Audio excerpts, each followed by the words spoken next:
in at number 10, we have the prediction of World War III. A lot of mystics have predicted a third world war, including perhaps the most infamous of them all, Nostradamus. Nostradamus was a 16th century French apothecary and seer. He is best known for his book Les Prophéties. The chap is thought to have predicted the Great Fire of London, the rise of Hitler, Hiroshima, Nagasaki, the moon landing, and 9/11. It is also said that he predicted both of the world wars and, wait for it, the Third World War. The Frenchman warned that, and I quote, "The big war will start in France and all Europe will be attacked. It will be long and terrifying for everyone, and then finally there'll be peace, but only few will enjoy it." He says World War III will last 27 years. When will it start? 2018, apparently. Great. Oh, and he also warned that there'd be a horrible earthquake and a volcanic eruption this year. We'll get back to that one later. Both more tangible and practical than Nostradamus' warning, we have a well-meaning warning from ancient Japanese people that has largely been ignored. Coming into number 9, we have the tsunami stones. Some things aren't written in stone, but these ancient warnings were. Still, some people chose to ignore them, leading to thousands of deaths. Japan is amid 4 tectonic plates, making it extremely vulnerable to natural disaster. Japan has a huge coastline, and when earthquakes happen in the ocean, they generate tsunamis. Hundreds of tsunami stones dot the coast of Japan, dating back over centuries. Now, these stones warn future generations where not to build in case of disaster. One stone reads, "High dwellings are the peace and harmony of our descendants. Remember the calamity of our great tsunamis. Do not build any homes below this point." Pretty loud and clear, right? While some of Japan's historic disasters may have gone undocumented, these stones speak volumes as to the devastation they must have caused. Residents of Aniyoshi heeded their ancestors' warnings and never built below the stones. They were fine in the tsunami. Sadly, a lot of developers ignored the ancient warnings around the coast, especially during the social boom years following World War II. Thinking that seawalls and modern tech was enough to save them, many built below the stones. And don't say they didn't warn you, because none of these settlements survived the 2011 tsunami. This tsunami was totally devastating, and it is estimated that over 20,000 people died.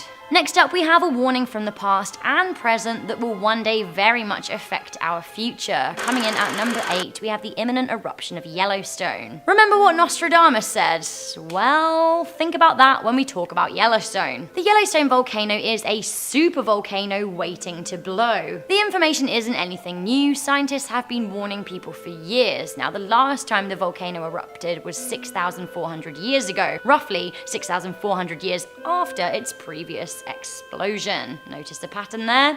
Honey is due. If and when this supervolcano blows, it will be devastating for almost the entirety of the United States and parts of Canada. The ash would fall as far as Washington, D.C. and Toronto. Salt Lake City, Denver, and Casper are total goners. Things wouldn't be looking great in Albuquerque, Kansas City, or San Francisco either. Now, the volcanic ash would be the main issue, choking people and devastating agriculture whilst polluting water supplies. While we know about the volcano, for some reason, cities keep being developed within the immediate destruction zone. The same thing actually goes for Italy. Remember Pompeii and the disaster that happened back then? Romans kept on building around Vesuvius. Nostradamus had a few terse words about that too. Coming in at number 7, we have a climate warning from 1847. George Perkins Marsh, a Vermont congressman and America's first environmentalist, predicted the horrors of climate change a long time ago. In mid-19th century language that's slightly turgid to our modern ears, Marsh basically warned that if we keep on burning fossil fuels and messing with natural environments, like with swamp draining and deforestation, we would screw over ourselves in the future. In a speech delivered to the Agricultural Society of Rutland County, Marsh acknowledged the effect human actions was having on the climate across the world. So his observations were way back in 1847, 171 years ago. Things have only accelerated over the past nearly 2 centuries, with humans burning more fuel and farming more animals and cutting down more trees than ever. Marsh, a revered scholar and writer who studied his whole life and spoke over 20 languages, was largely ignored in his lifetime. Although more and more people are awakening to the perils of climate change, his warning is still not totally heeded today. Around 15,000 scientists have agreed that we are already past the point of no return when it comes to climate change. So sad at number 6, we have the warning of a cockpit catastrophe. A lot of the warnings warnings, or predictions as you may consider them to be, came decades or more before the disasters they could avert, but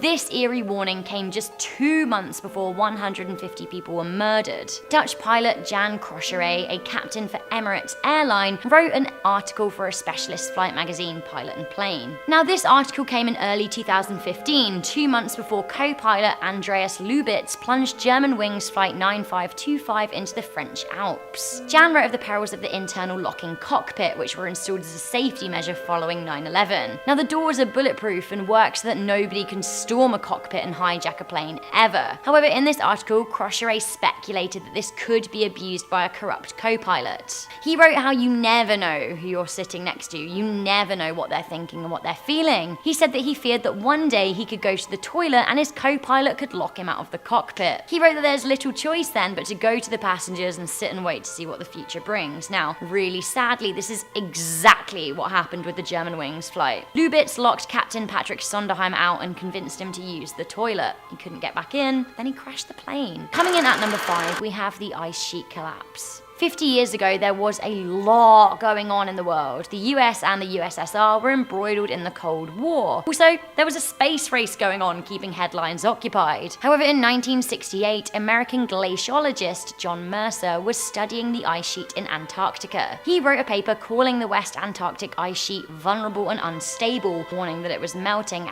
and as a result, sea levels were rising. Ignoring this warning for decades until new studies did conclude the same thing, scientists are now scratching their heads at what they can actually do about it. The ice sheet holds enough water to raise global sea levels by 3 meters, which when you think about how much water there already is on Earth is a lot. Mercer discussed the rate at which the ice was melting, which has now more than doubled, so the ice is melting faster than ever. As we keep on burning fossil fuels and prioritizing beef production, this temperature of the world is continuing to rise. Yeah, we would be in trouble if the West Antarctic sheet melted, but if all of the ice caps melted, well, this is what the United States would look like. There again, we have Europe, Asia, and Australia. As you can see, things aren't looking great. Now, this warning was one of the reasons the Paris Agreement of 2015 was drawn up, which commits the world to limiting warming by just 1.5 to 2 degrees. Now, unfortunately, President Trump wants to withdraw from this agreement. I don't know about you, but losing the world's most famous cities to the ocean is a pretty scary thought, especially when we've been warned about it. Coming into number 4, we have asbestos and the death of millions. So what is asbestos? It is a naturally occurring fibrous mineral that is known for its strength and resistance to fire. Sadly, as good as it seems for insulation, inhalation of its fibers causes cancer. Asbestos began being used in homes and businesses in the 20th century, becoming wildly popular. Concern about asbestos emerged in the 1930s, but a 1938 report that proved death by the product was airborne was ignored and then buried. Despite health warnings, it was continually used as insulation up until it was banned in the 1980s. Even now, 125 million people in the world are exposed to asbestos in the workplace. Now, shockingly, up until recently, the only places to fully ban the killer substance were Japan and Europe. Canada only banned it in 2018 and is still in use in the USA. It is thought that the substance kills between 12,000 to 15,000 Americans each year, and you know what? The warnings have been there for decades. Coming into number 3, we have Europe the wasteland and America the broken. We can't do a list about scary messages from the past and not include the biggest super creep of them all, Baba Vanga. And actually, this isn't the last time you're going to hear about her, so keep listening. Baba conked it in 1996, but is still freaking people out with her scary warnings, and actually, they're starting to come true. Firstly, she predicted the breakup of the Soviet Union, the Chernobyl disaster, and the 9/11 attacks, and she predicted that the 44th president of the United States would be black. So this is what she had to say about Europe and America. Baba V predicted the rise of Vladimir Putin. She predicted that a nuclear war will break out and that Europe will be the hardest hit. She said that the most people will abandon Europe and nuclear fallout will give most inhabitants skin cancer. She also predicted that by 2043, a Muslim caliphate would be established in Rome following years of war. Regarding the United States, she said that the 45th president would be the last ever prez, so things aren't looking great for Trump. She also said that he would divide the North and South and ultimately bring down the country. Thanks Thanks for that, Babs. You're always a ray of sunshine. Alright, next up we have one of the biggest historical warnings of all time. We have the Nazis at number 2. The rise of Adolf Hitler, his manipulation of the National Socialist German Worker Party, his establishment of a dictatorship in the Third Reich is one of the most historically interesting and devastating things to ever happen to humanity. The way Hitler managed to harbour social disquiet as political fuel, brainwash a nation, and enact ethnic cleansing was disgustingly artful and should serve as the biggest warning in social history that evil doesn't always arrive to you dressed as the devil, but often as a confident figure offering a better future. The rise of Adolf Hitler should have taught us to pay very close attention when a human both charms, cheats, and bullies their way to the top, manipulates the media, and singles out a race or religion for persecution. Did we learn our lessons from Hitler's Anschluss of Austria? If so, shouldn't Vladimir Putin's annexation of Crimea be a red light? Should China's one-party state worry us? Should we worry about Trump inviting only preferred news publications to his press conferences? Should we be worried about asking to present our social media passwords to custom officials? And should we be worried about Kim Jong-un? It isn't necessarily the Nazi years that should be the warning to us, it is the years of discontent leading up to the Third Reich that are a particular concern here. A 1997 BBC documentary film series called The Nazis: A Warning from History was released, and honestly, it is such a good watch. Nazis and World War II destroyed a lot, but imagine what a modern day Hitler could do with nuclear weapons. Warning! Warning. Okay, we of course need to end this list with some classic Baba Vangs and her warnings that, you know, she's got for the future and the end of the Earth and the universe. That's right, coming into number 1, the end of the Earth will come in 2341. Mate, according to Babs, it is literally all to come. From 2033 to 45, the polar ice caps are gonna melt, but then cloning's gonna happen and disease will be cured. But don't celebrate too soon because the US will fight the Muslims in Rome using freezeways. Like, actually, that sounds pretty cool. In 2256, Mars will demand independence, and something terrible will be found in the galaxy as we search for further alien life. We will master time travel in 2304, but sadly a series of man-made disasters will destroy the Earth once and for all in 2341. Vanga warns that humanity will escape to another solar system, but resources will be scarce, which will lead to more war. She then predicts another dark age in 3815, which ends in 3878, and really, it's all just numbers now. By the year 4674, humans and aliens will have started breeding with a universal population of 340 billion. Sadly though, the universe party is all over in the year 5079, or so she warns. Bit of a buzzkill, isn't she? Dinosaurs walked the Earth for 165 million years, but humans have what, 23,000 years on Earth, then 2,000 more in space, and then it's all over. Can these warnings and predictions be changed if we play nice? That's the question on everyone's lips. Coming in at number 10 now, we have the 98 Rock. At the start of World War II, Japan captured 98 American soldiers on a small Pacific island. The US struck back in an attempt to free the soldiers. Japan knew they were going to lose the battle, and so they decided to kill the 98 soldiers instead of letting them go free. One of the soldiers managed to escape and hide. In his last moments, he found a rock on the beach and carved 98 US prisoners of war and the day's date. When he was found, the Japanese admiral beheaded him personally. However, his message made sure the 98 were never forgotten by the people who found it. Next up at number 9 now, we have the message in a bottle. In 2016, a demolition crew in New Mexico found a time capsule from 1968. It was a bottle containing letters written by kids. A lot of it was normal stuff about their favourite TV shows at the time, but one message stood out as pretty creepy. It was written by a boy who said he was called Greg Lee Youngman.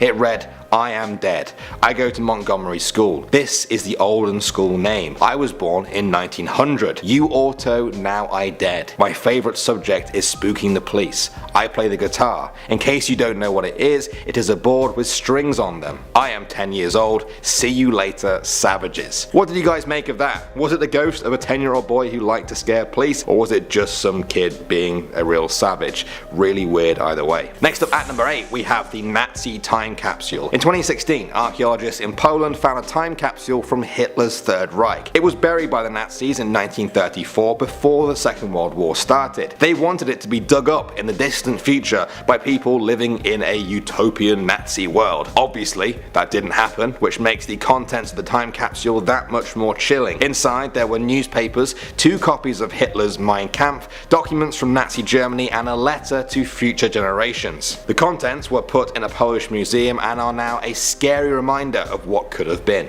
Moving on to number 7 now, we have the Voynich manuscript. This is easily one of the most mysterious things in human history. It's a codex that has been carbon dated to the 15th century. It contains hundreds of pages of illustrations and diagrams of plants, people, and astronomical images, but here's the strange thing. Every page contains text written in an unknown language. It's been over 100 years now since it surfaced, and in that time, every genius codebreaker and linguistic expert in the world has tried to decipher what the words say, and they have all failed. The pictures seem to show that it's a complex analysis of life and the universe, but who wrote it? If they had a language, surely they couldn't have been the only one of their kind. What do you guys think of this mystery? Coming out at number 6 now, we have the Emerald Tablet. This is an incredible mystery because it doesn't actually exist anymore. It was said to be like the Philosopher's Stone, containing the key to turning any metal into pure gold. It was mentioned in an Arabic book around the 7th century, it was then translated into Latin in the 12th century, and even Isaac Newton himself made a copy of it. The problem is, the text from the Emerald Tablet reads more like a list of 14 riddles. Many people have tried to decode its secrets, and all have failed. Alright, moving on to the number 5 spot now, we have the Nazca lines. These huge 1,000-foot geoglyphs in southern Peru depict animals such as birds, fish, llamas, monkeys, and even humans, but only from above. They weren't properly documented until pilots spotted them in the early 1900s. The thing is though, they were made about 2,000 years ago, long before the invention of flying. Some researchers have said there was no way they could have been made unless you could see them from above. So, if they couldn't fly back then, how did they make the lines, or more importantly, who or what were they for? Coming in at number 4 now, we have the glowing rocks. Hendra Down is a collection of Neolithic age stones put together in England about 5,000 years ago. That's a couple of thousand years older than Stonehenge. In 2016, scientists made an incredible discovery. There were markings on the stone that could only be seen at night. They first realized this when the symbols appeared from a camera flash. Then they realized the stones around the area contained quartz, which glows in the dark when it's smashed together with another piece of quartz. The researchers knew that the people who built this associated darkness with the supernatural and strange pagan rituals, but that's about everything they know. Who the messages were for and what they meant remains shrouded in the mystery of time. Okay, coming in at the number 3 spot now, we have the Codex Gigas. This early 12th century book is also known as the Devil's Bible. It's almost 9 inches thick and weighs 165 pounds. It was said to have been written by a monk who had been locked up for breaking his vows. He promised that if the monastery let him live, he would write them a book that would contain all of human knowledge. Legend says he did this by selling his soul to the devil. The book contains the whole of the Bible, as well as copies of other historical texts. It contains 310 pages in total, even a drawing of the devil, but it's missing 12 pages. Some say these missing pages contain satanic texts to conjure the devil himself. Okay, next up at number 2 now, we have the photograph. In 2014, Reddit user Mariah KL13 shared with everyone a creepy bottle she found on a California beach. It looked more like a jar and was filled with bright pink water. She emptied out the strange liquid and saw a piece of paper wrapped up neatly with a black ribbon. She opened the jar and unfolded the paper. It was a washed out photograph of a woman with a bunch of needles sticking out of them. Reddit users went crazy with theories on this. Was it made by a murderer? Was it a curse? How long had it been just drifting in the ocean for? The creepy contents left more questions than answers. And finally at number 1 now, we have the text message. This one doesn't come from the distant past, but it creeped out a lot of people. In early 2017, Reddit users started sharing stories about how they were getting text from unknown numbers. That wasn't too strange, that happens every day. What was really strange was the texts were coming from the year 2003. The numbers always seemed to start with 19. Quite often the text would just be completely blank, but sometimes they would contain random characters, such as this one that just said exclamation mark S. Now the official explanation for all of this was that it was just a technical glitch. Others said it was people from the past trying to contact their future selves. I honestly have no idea. Either way, I know I would freak out if I got a text from an unknown number in the past.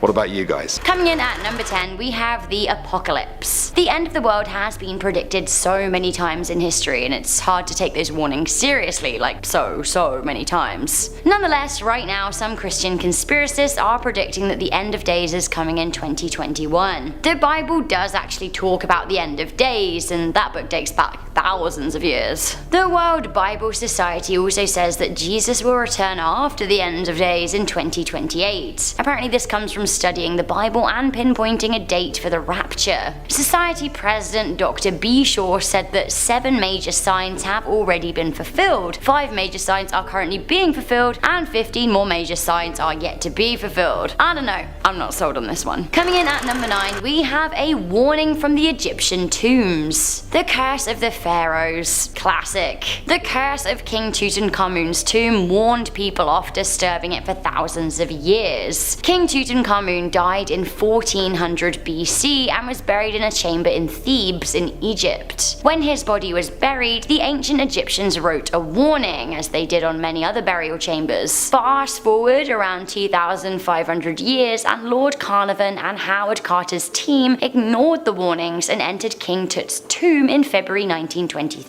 This is really when the trouble began to start. It seems the curse was very much unleashed despite thousands of years of dormancy. 9 people directly related to the excavation and tomb opening died shortly after the burial chamber was breached. This included the financial backer of the excavation, Lord Carnarvon, and 2 of his relatives. Similar cases of plagues and pestilence followed after opening other Egyptian burial chambers. I guess don't say they didn't warn you, because they did. I'm honestly not too sure if I believe in the curse or not, but I have to say it certainly is a worrying coincidence. Okay, this however I do believe in. We have the Mayan ruins and their stark warning against deforestation at number 8. The Mayan civilization was one of the earliest intelligent empires and certainly rivaled the ancient Greeks, Egyptians, and Romans. Between 2000 BC and 250 AD, the Mayans thrived. They had complex societies with farming, elaborate architecture, writing methods, artwork, and infrastructure. The problem was that the Mayans grew haphazardly, and all of a sudden, their booming population of 19 million started to decline and then almost entirely died out. Why? What was left of the Mayans soon ran into the invading Spanish colonists, and by this point, they didn't have the manpower to stave them off. The lasting Mayan structures, for example the Chichen Itza in Mexico, serve as a sad warning that civilizations can and will die out. So, once again, what happened? There is a lot of evidence to suggest that deforestation and subsequent local climate and drought killed them all off. The Mayans chopped and burned wood at an alarming rate. It seems it took the burning of 20 trees to create just 1 single square meter of city space. Because cleared land absorbs less solar radiation, less water evaporates from its surface, making clouds and rainfall more scarce. So basically, deforestation added to what was already a time of drought. The lack of forest cover also contributed to erosion and soil depletion, which made farming and harvesting even harder. The Mayans were around longer than we as modern nations have been, and I have to say, warning, modern humans, warning. If we don't learn from their mistake, perhaps we will have even more elaborate ruins than they did. Deforestation is going to be a problem. Coming in at number 7, we have the dodo extinction. The last dodo died 350 years ago. Long before then and long after, species have died out, but somehow the dodo has become the poster boy for mass extinction. When the Dutch invaded the island of Mauritius, the bird had been plentiful, but it went extinct within 100 years. Why? Well, the Dutch may have hunted and eaten them, but more likely ship rats and other animals brought over to the island by the ship ate the dodo eggs and outcompeted the birds for food. Sadly, by the 1660s, the dodos were lost forever. ever. Yes, once again, extinctions do happen naturally over time, but this one was on us. This wasn't the first time human interference of a habitat led to the extinctions. It certainly wasn't going to be the last. It was a warning and we didn't listen, or if we did listen, we didn't care. In the past 500 years, we have been directly responsible for the total extinction of thousands upon thousands of species and the critical endangerment of thousands more. Why does it matter, some of you may say? Well, even if you're totally devoid of compassion, species balance out natural ecosystems, and without them, they can collapse. Have you ever heard the answer to the question, what would happen if all the bees died out, for example? If you haven't, I don't know, maybe you want to give it a listen. Coming in at number 6, we have Glacier 511. The world's deadliest avalanche could have been avoided had the Peruvian authorities listened to American scientists David Baynes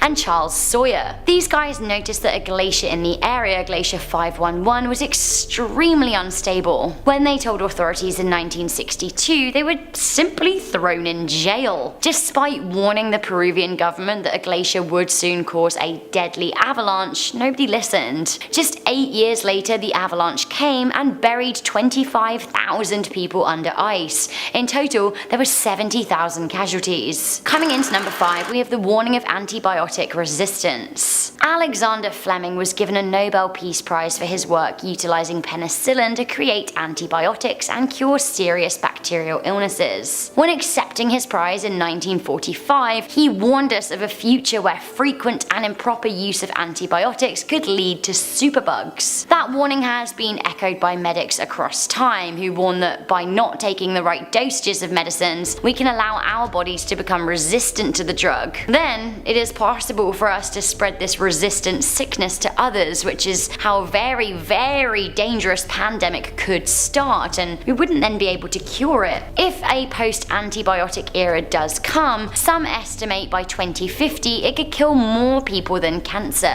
Coming in at number 4, we have the stark warning by Koji Minoura about Fukushima. Fukushima is described as the worst nuclear disaster in the world. I actually recently watched an episode of Dark Tourism with David Farrier, who I might, side note, be a little bit in love with, and he was on a nuclear tour and registered some insane off-the-charts radiation levels, even in the areas of Japan that the Japanese government have deemed safe. What is going on? So the Fukushima disaster happened in 2011 as a result of the tsunami and the Tohoku earthquake. It was entirely preventable if people would listen to not one, but 2 scary warnings. Koji Minoura had read an ancient poem that described an earthquake in the northeast of Japan. On investigating, he found that in the year 869 AD, an earthquake had erupted in the area of Fukushima. This earthquake erupted every 1,000 years or so, meaning that actually we were overdue, and those who built the nuclear plant must have known that, or they absolutely should have done. He warned people, they ignored him. He spent 20 years trying to warn as many people as possible, publishing his works in magazines. Again, his warnings fell on deaf ears. He and the ancient poem were proven correct in 2011, and now parts of Japan are in utter ruin or totally contaminated. Coming into number 3, we have The Simpsons. We've done a whole top 10 list of the ways The Simpsons predicted the future, so I definitely encourage you guys to watch that. Either way, The Simpsons writer Matt Groening has been predicting the future for years. The Simpsons warned us about Siegfried and Roy's tiger attack 10 years in advance. We were warned about faulty voting machines, the NSA spying scandal, the Ebola outbreak, and they even predicted Donald Trump would be president long before he considered running. Lisa says that she inherited debt from her predecessor, Donald Trump. Let's hope that the economy part isn't a warning, just unfortunate non-coincidence. Coming in at number 2, we have the Cold War false warning of 1983. Some of you watching might not know about the night of September the 26th, 1983. A lot of us weren't even alive, but our parents and their parents probably were. Many of them may not have known that their lives were very nearly over. This was the night that the world almost ended. Lieutenant Colonel Stanislav Petrov was in charge of the Soviet Union's nuclear missile early warning system and the retaliation. In this early autumn evening, the bright red warning lights in a secret control station flashed flashed. They were flashing to warn of an incoming missile from the United States. In the Cold War, the USA and the Soviet Union had a policy of mutually assured destruction. Now,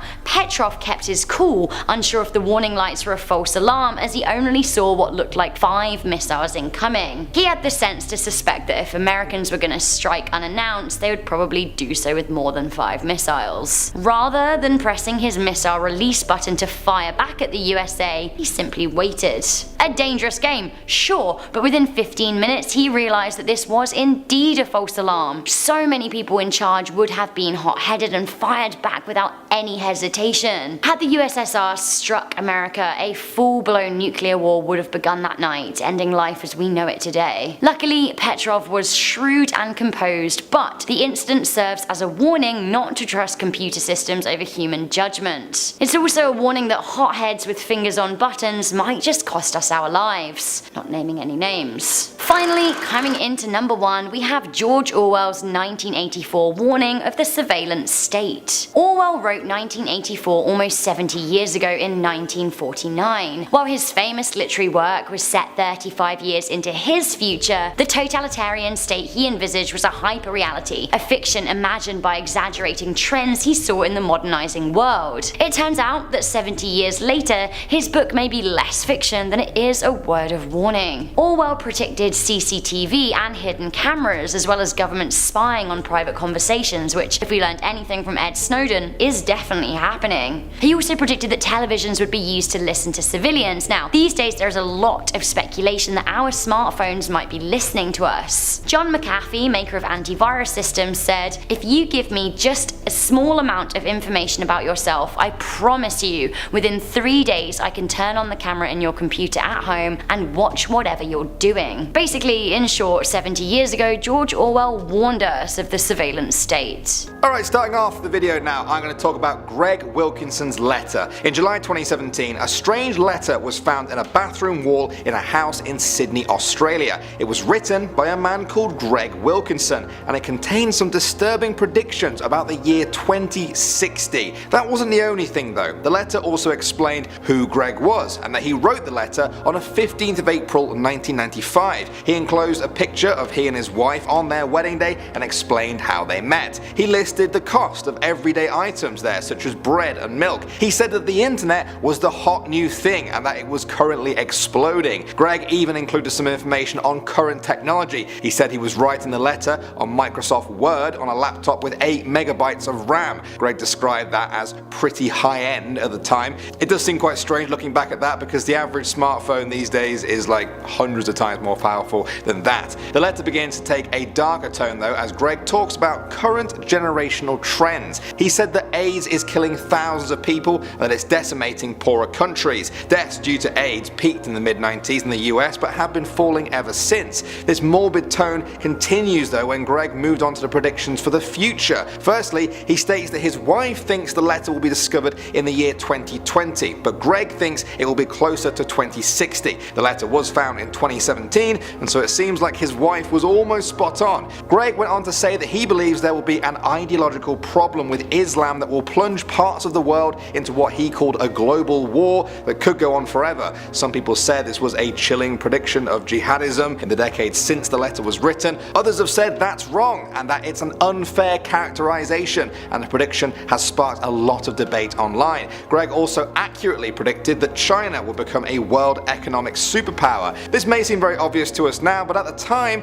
it was still up for debate as to whether China would be able to handle its own growth. At the end of the letter, Greg apologized to those of us reading in the future if his predictions seemed quite bleak. When the story went viral on Facebook, many users were impressed with his predictions, and some even asked for the upcoming lottery numbers. Nice try. Moving on now, we have the Nazi capsule. This is one that I touched on in a previous video, but now I have the chance to go into a lot more detail here, and the details are quite disturbing. In 2016, a time capsule buried by the Nazis in 1934 was found in Poland. Archaeologists had known about the capsule's existence for a number of years, but it was buried under thick concrete. The Nazis had buried it there over 80 years before, during the construction of the Ordensburg Crossen See building, which was used to train officers of the Nazi Party. It took professional miners to break through the concrete, and even then they had to wade through large amounts of groundwater that had pooled up over the years. Once it was on the surface though, the eager historians opened it up. What they found was both surprising and not really surprising in equal measure. There were a number of photographs, including some images of Adolf Hitler. There were newspapers, along with 2 copies of Mein Kampf written by Hitler himself. One of the researchers described the contents of the time capsule as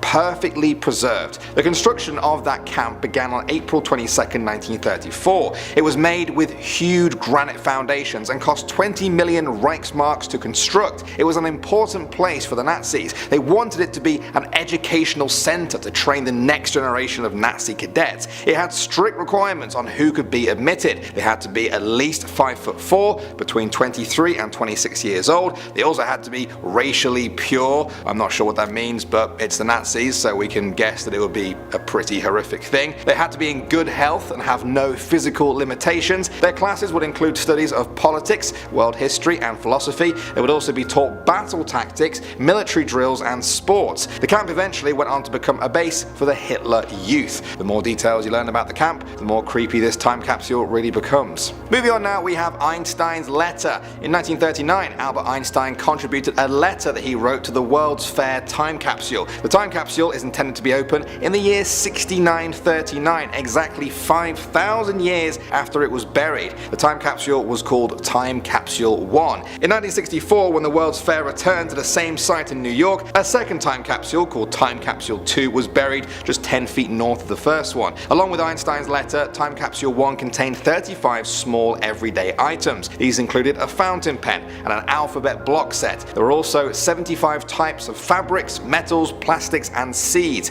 A small microfilm contained literature, art and news events of the early 20th century. These came to over 10 million words and 1,000 pictures. They even included instructions on how to make a large microfilm viewer and a motion picture projector to view the newsreels on there. There were copies of Life magazine, a Kewpie doll, $1 in change and even a pack of Camel cigarettes.